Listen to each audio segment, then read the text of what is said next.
लोग उसे धनी राम कहा करते थे। एक दिन पत्नी ने पूछा कि प्राण वल्लभ, आपसे बड़ा कंजूस जगत में कोई नहीं, पर तुम्हें धनी राम लोग क्यों कहते हैं? उसने कहा भाई हमें चढ़ाते हैं। क्यों चढ़ाते हैं? बोले सब पूरे गांव वाले कहते हैं धनी राम तुम कुछ दान कर डालो। पत्नी ने कहा यही तो मैं भी चाहती हूं। तो बड़े क्रोध में आया, कहा सारी दौलत मैं दान कर दूंगा। और क्रोध तो देखो, इतने क्रोध में चला कि लगा सारी तिजोरी खाली। और जब तिजोरी में गया, बरसों पुराना सिक्का एक रखा था 1 रुपए का। बड़े क्रोध में निकाला, कहा जा रहा हूं गंगा, सारा दान करके लौटूंगा। 1 रुपए के सिक्कों को मुट्ठी में लिया, चल पड़ा। पैदल गंगा जाने लगा। 20 मील दूर गंगा। पैदल जाते जाते रास्ते में थक गया, आम के वृक्ष के नीचे बैठा और मन में आया, अरे सिक्का तुझे 30 साल से छुपा के रखा था, आज तेरा मेरा संबंध टूट जाएगा। लाओ एक बार आखिरी बार देख लें। सिक्के को देखा और देखकर आंखों में आंसू भर लिया। रे दुनिया वालों, तो जीने नहीं दिया तूने मुझे, तूने मेरे यार को मुझसे अलग कर दिया। चल मेरे यार, तेरा मेरा संबंध यहीं तक था, आज तुझे दान कर दूंगा। फिर मुट्ठी बंद किया और चल पड़ा। चलते चलते मुट्ठी खोलना भूल गया और गंगा के तट पर पहुंचा तो याद आया कि चलो एक बार सिक्के को और देख लें। और 2 घंटे बाद जब मुट्ठी खोला तो हाथ में इतने पसीने हो गए थे कि सिक्का पसीने से भीगा था।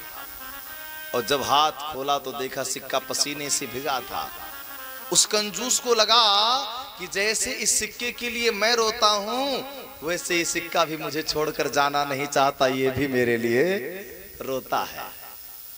कंजूस ने कहा, रे सिक्का तू भी मुझे छोड़कर जाना नहीं चाहता, तो कोई बात नहीं, चल तुझे दान नहीं करता हूं। जेब में रखा गंगा नहाया, चल पड़ा।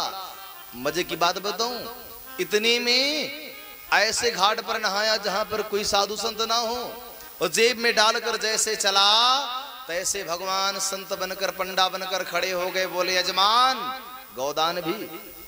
बोले सरकार काहे को गौदान, कोई घाट नहीं है, कोई व्यवस्था नहीं है, गौदान किस बात की?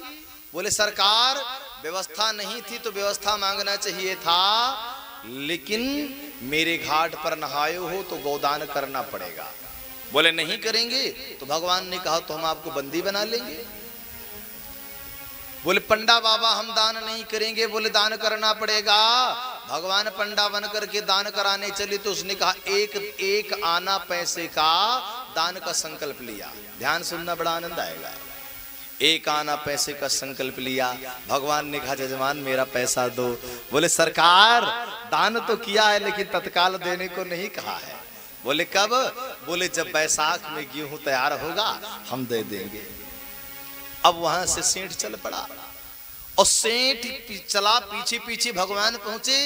बैसाख का महीना लगा, गेहूं कटा, इतने में भगवान स्वयं पहुंच गए। जजमान जैसे बेचारा थक मांद कर भोजन करने बैठा, तब तक भगवान पंडा बनकर अलख लगाए। अरे जजमान बाकी दक्षिणा लेने के लिए पंडा बाबा द्वार पर आए हैं। पत्नी से कहा बताओ दो कि जजमान घर पे नहीं है। पत्नी भी झूठी।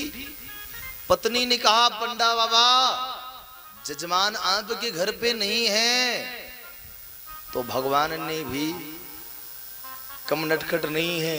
भगवान ने कहा देवी मेरा जजमान घर पे नहीं है, मैं कोसों मील दूर से आया हूं और उसके बावजूद मैं बिना मिले चला जाऊं तो ये तो अच्छी बात नहीं है। मैं यहीं बैठता हूं, जब आ जाएंगे तो मिलकर जाऊंगा।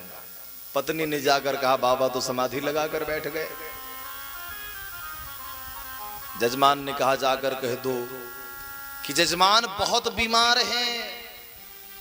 पत्नी ने आकर कह दिया संत जी आप जाओ, जजमान आपके अतिशय बीमार हैं, अतिशय बीमार हैं, अतिशय बीमार हैं। भगवान भी नटखट। भगवान ने कहा अगर जजमान बीमार हैं तो अब किसी जजमान को दुख में छोड़कर अगर कोई पंडित या संत चला जाए तो वो ब्राह्मण वो संत नहीं है। जब तक जजमान ठीक नहीं हो जाता तब तक जाने वाला नहीं हूं। 2-4 डॉक्टरों को भगवान बुला लाए, बोले इसे ठीक करो। और जब डॉक्टर आए तो पत्नी से कहा इसे वापस कर दो, बता दो जजमान खत्म हो गए, मर गए। पत्नी रोने लगी कि हाय मेरा पति मर गया।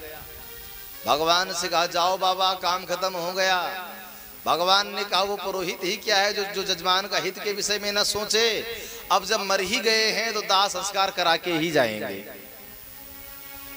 दाह संस्कार के लिए तैयारियां हुई, विमान तैयार हुआ, लाश लादी गई और लाश लादने के बाद जब शमशान पर गया, चिताओं पर लिटाया गया, तो भगवान ने जाकर कान में कहा कि भक्त अभी उठ जा और मेरी दमड़ी मुझे दे दे, मेरा आना दे दे, मैं लौट जाऊं। उसने कफन के अंदर से कहा सरकार चमड़ी चली जाए तो दमड़ी नहीं देंगे, चमड़ी जलने दो। भगवान ने कहा जल्दी लकड़ी रखो, जल्दी लकड़ी रखो इसे। अरे ये तो आत्मा भटकने लगी है। गांव वालों ने लकड़ियां लाद दिया, आग लगाया गया। भगवान कान के पास आए, बोले अब तो बोल दो। उसने कहा सरकार हम लक्ष्मी को जाने नहीं देंगे, चाहे प्राण चला जाए। भगवान वहीं प्रकट हो गए, बोले भक्त लक्ष्मी मेरी पत्नी है, जितना प्रेम तुम लक्ष्मी से करते हो उससे ज्यादा तो मैंने भी जीवन में नहीं किया। जा आज के बाद तो धनवान ही रहेगा।